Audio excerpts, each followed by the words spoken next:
నమస్కారం. సో విగ్రహాలు పెట్టడం అనేది ఒక ప్రాంతం కావచ్చు, లేకపోతే ఒక జాతి కావచ్చు, వాళ్ళ యొక్క సామాజిక, సాంస్కృతిక, రాజకీయ కళలను ప్రతిబింబించే విధంగా ఉండాలి. అయితే బాలు విగ్రహాన్ని మనం ఎందుకు అబ్జెక్ట్ చేస్తున్నాం ఇక్కడ అంటే, ఖచ్చితంగా బాలు విగ్రహం పెడుతున్నది ఇక్కడ తెలంగాణ నడిబొడ్డున హైదరాబాద్ గడ్డ మీద పెడుతున్నారు. అది కూడా రవీంద్ర భారతిలో పెడుతున్నారు. ఆయన ఏం చేసిండు? ఆయన ఏదో గొప్ప పాటకారుడు అని చెప్పేసి అంటా ఉన్నారు తప్ప, ఎక్కడన్నా ప్రజాగాయకుడు అని ఎవరన్నా అంటున్నారా? ప్రజల కోసం ఈ పాట పాడిండు అని చెప్పేసి ఎవరన్నా అంటున్నారా? ఎవరు అంటలేరు కదా. ఆయన పాడింది పైసలు తీసుకొని పాడిండు అనేది అందరికీ తెలుసు. అదేవిధంగా ఆయన సినిమా ఇండస్ట్రీలో ఆయన ఒక్కడు గుత్తాధిపత్యంగా పాడడం కోసం అనేక మంది గాయకులను అనగదొక్కిండు అని కూడా బహిరంగ రహస్యం ఇది. ఎందుకంటే ఆయన సమకాలీన ప్లేయర్ లేకపోవచ్చు, కానీ సినిమా ఇండస్ట్రీలో ప్రధానమైన చర్చ ఏ విధంగానైతే ఒక హీరోలు, నలుగురు హీరోల గుత్తాధిపత్యంలో సినిమా ఇండస్ట్రీ ఏ విధంగా అయితే ఉందో, అదే విధంగా ఈ పాట పాడే వాళ్ళు ఎవరైతే గాయకులరో, ఈ సుబ్రహ్మణ్యం, బాలసుబ్రహ్మణ్యం అనేటువంటి గుత్తాధిపత్యంలో ఈరోజు ఏ గాయకులు కూడా ఎదురలేకుండా చాలా పెద్ద కుట్రలు చేసిన ఒక చర్చ కూడా బలంగా జరుగుతూ ఉంది. అదేవిధంగా ఆయనే మన యొక్క ప్రాంతానికి సంబంధించి, తెలంగాణ రాష్ట్రానికి సంబంధించినటువంటి పాట మనందరం కూడా రోజు పొద్దున పాడుకునేటువంటి గేయం ఏదైతే ఉందో, జయ జయ తెలంగాణ గీతాన్ని పాడడు అని చెప్పేసిన తర్వాత ఆయన విగ్రహాన్ని మన తెలంగాణలో పెడుతున్నామంటే ఖచ్చితంగా అది ఒక మన తెలంగాణ అస్తిత్వం పైన, ఆత్మగౌరవం పైన మరొకసారి ఆంధ్ర ఆధిపత్యం చేస్తున్నటువంటి దండయాత్రగా మనందరం కూడా చూడాల్సిన అవసరం అయితే ఉంది.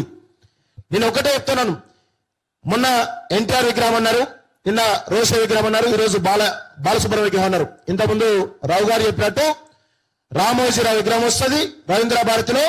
ఆ తర్వాత లగడపాటి రాజగోపాల్ వచ్చిపోతే లగడపాటి రాజగోపాల్ విగ్రహం వస్తుంది.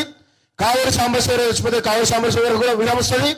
కిరణ్ కుమార్ రెడ్డి వచ్చిపోతే కిరణ్ కుమార్ రెడ్డి విగ్రహం కూడా పెడతా అని చెప్పేసి ఈరోజు మన తెలంగాణ పైన మరొకసారి దండయాత్ర చేసే ప్రయత్నం అయితే ఉంది.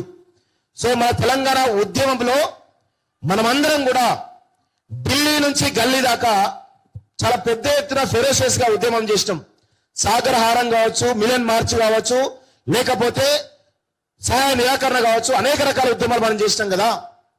అదేవిధంగా మిలియన్ మార్చ్ ఏదైతే ఉందో, ఆ గతంలో 2011-12 జరిగిన మిలియన్ మార్చ్ ఏదైతే ఉందో, అదే మిలియన్ మార్చి మరొకసారి రవీంద్ర భారతి, చెలో రవీంద్ర భారతి మిలియన్ మార్చి మనం పిలిపించాల్సిన అవసరం అయితే ఉంది. అదేవిధంగా ట్యాంక్ బండ్ మీద 33 విగ్రహాలు ఉన్నట్టున్నాయి. దానిలో మెజార్టీ 26-27 విగ్రహాలేమో ఆంధ్ర వల్లే, ఒక 6-7 విగ్రహాలు మనవి ఉన్నట్టున్నాయి. అప్పుడు అరకొర ఒక 4-5 విగ్రహాలు మనవి మూసుకు కలిపినట్టున్నాం. కానీ ఈసారి మిలియన్ మార్చ్ కనుక పిలుపునిస్తే ఆ 33 విగ్రహాలతో పాటు రవీంద్ర భారతిలో ఉన్నటువంటి విగ్రహాలు ఏవైతున్నాయో అవన్నీ కూడా మూసీలో మనం జాగ్రత్తగా నిమజ్జనం చేయాల్సినటువంటి అవసరం అయితే ఉంటది. ఆ దిశగా కార్యాచరణ మనం చేపట్టాలి. ఇది ఇంకొక దుర్మార్గమైన విషయం ఏంటంటే, అసలు కాంగ్రెస్ పార్టీ బాలు విగ్రహాన్ని సపోర్ట్ చేస్తుంది. అరే బాయ్, మా విగ్రహాల గురించి చెప్పండి రా భయ్, ప్రభుత్వంలో ఉన్నారు కదా మీరు మాట్లాడరా భయ్ అంటే బాలు విగ్రహం సపోర్ట్ గా మాట్లాడుతూ ఉంటారు. కనీసం గద్దరన్న చనిపోయి 2 సంవత్సరాలు 3 సంవత్సరాల దగ్గరికి వస్తా ఉంది. ఇంతవరకు ప్రభుత్వ పరంగా తెల్లాపూర్ లో కొట్లాడి మనం పెట్టించిన, అది కూడా కుట్రపూరితంగా ఆపిండ్రు తెల్లాపూర్ మున్సిపాలిటీలో గద్దరన్న విగ్రహం.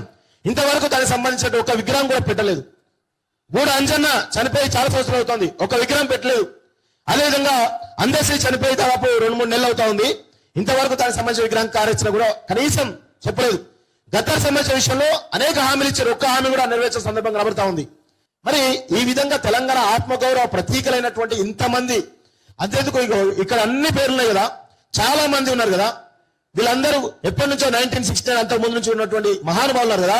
ఒక్క విగ్రహం అన్నా గత కేసీఆర్ ప్రభుత్వంలో పెట్టలేదు, ఈ ప్రభుత్వం కూడా ఒక్క విగ్రహం కూడా పెట్టలేదు. కానీ బాలు విగ్రహం గురించి మాత్రం అటు బీజేపీ ఇటు కాంగ్రెస్ పోటాపోటీగా సపోర్ట్ చేస్తూ ఉన్నాయి. ఇంకొక వైపు బీఆర్ఎస్ పార్టీ మాత్రం గోడ మీద పిల్లిలాగా అటు కాకుండా ఇటు కాకుండా, అటు కాదు ఇటు కాదు అంటే ఏంటంటే అర్థం చేసుకోండి, ఆడ కాదు కూడా కాదు అంతగా వ్యవహరిస్తా ఉంది. ఇది మంచి పద్ధతి కాదు. మీరు ఉద్యమ పార్టీ అని చెప్తున్నప్పుడు ఖచ్చితంగా ఉద్యమంలోకి రావాలి. కాంగ్రెస్ పార్టీ, భారతీయ జనతా పార్టీ అవి ఎట్లాగో వ్యతిరేకంగా ఉన్నాయి, వాటి గురించి ప్రజలు చూసుకుంటారు. ఖచ్చితంగా ప్రజలందరం కూడా పార్టీలకు అతీతంగా మనందరం కూడా మరొక మిలియన్ మార్చ్ పిలుపునియాల్సిందిగా ఈ సందర్భంగా క్రాంతిలో ఆ దిశగా ఒక కార్యాచరణ రూపొంది చెప్పేసి కోరుకుంటూ నాకు ఈ అవకాశం మీ అందరూ కూడా ధన్యవాదాలు. Thank you very much. జై తెలంగాణ. Thank you scene. తప్పకుండా ఆ దిశగా ప్లాన్ ఉన్నది, చేద్దాం దాన్ని. ఆ విగ్రహాలను మాత్రం ఇక్కడ ఉండనిచ్చే ముచ్చటే లేదు. ఇంతకుముందే మావాడు విప్లవ్ ఆల్రెడీ అన్నాడు, రొమ్ములు గుద్దినట్టే అని చెప్పని అన్నాడు. తల్లి మీద సాక్ష్యం పెట్టుకున్నాడు. ఓకే, బరాబర్